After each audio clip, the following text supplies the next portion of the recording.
ஆண்டவரே என்னை நடத்தும் என்று ஒப்புக் கொடுக்கிறவர்களுக்கு, ஆண்டவரே நீர்தான் என் வாழ்க்கைக்கு மிக பிரதானமானவர், நான் என்னை நடத்தி பார்த்து விட்டேன், நான் என் குடும்பத்தை நடத்தினேன், ஒன்றும் சரிவரவில்லை, எல்லாவற்றையும் இழந்து விற்கிறேன் என்று இதை கேட்டுக்கொண்டிருப்பீர்களானால் உங்களுக்கு ஒரு வார்த்தை சொல்லப்படுகிறது. உங்களோடு கூட கர்த்தர் பேசுகிறார். நீங்க ஆண்டவரை மெய்ப்பரா வச்சு பாருங்க. கர்த்தாவே நீர் என்னை நடத்தும் என்று சொல்லி பாருங்க. ஆண்டவர் உங்களை நடத்தினால், ஆண்டவர் நடத்துவதற்கு நீங்க விட்டு கொடுத்தால், ஆண்டவர் உங்க குடும்பத்தை நடத்துவதற்கு, ஏசப்பா நான் என் குடும்பத்தை தர்றேன், என் வாழ்க்கையை தர்றேன், என் தொழிலை தர்றேன், வியாபாரத்தை தர்றேன், என் படிப்புல நீர் என்னை நடத்தணும் என்று நீங்கள் ஒப்பு கொடுப்பீர்களானால், ஒப்பு கொடுக்கிற ஒவ்வொரு பிள்ளைகளையும் ஆண்டவர் நடத்த போதுமானவராய் இருக்கிறார்.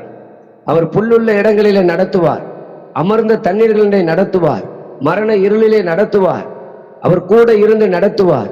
அப்படி நடத்துகிற பிள்ளைகளுக்கு யாரெல்லாம் ஆண்டவரே நீர் என்னை நடத்த வேண்டும், நான் என் வாழ்க்கையை ஒப்புக் கொடுக்கிறேன் என்று ஒப்புக் கொடுக்கிறீர்களோ அவர்களுக்கு ஆண்டவர் செய்கிற அற்புதமான காரியத்தை தான் இன்னைக்கு பார்க்கிறோம்.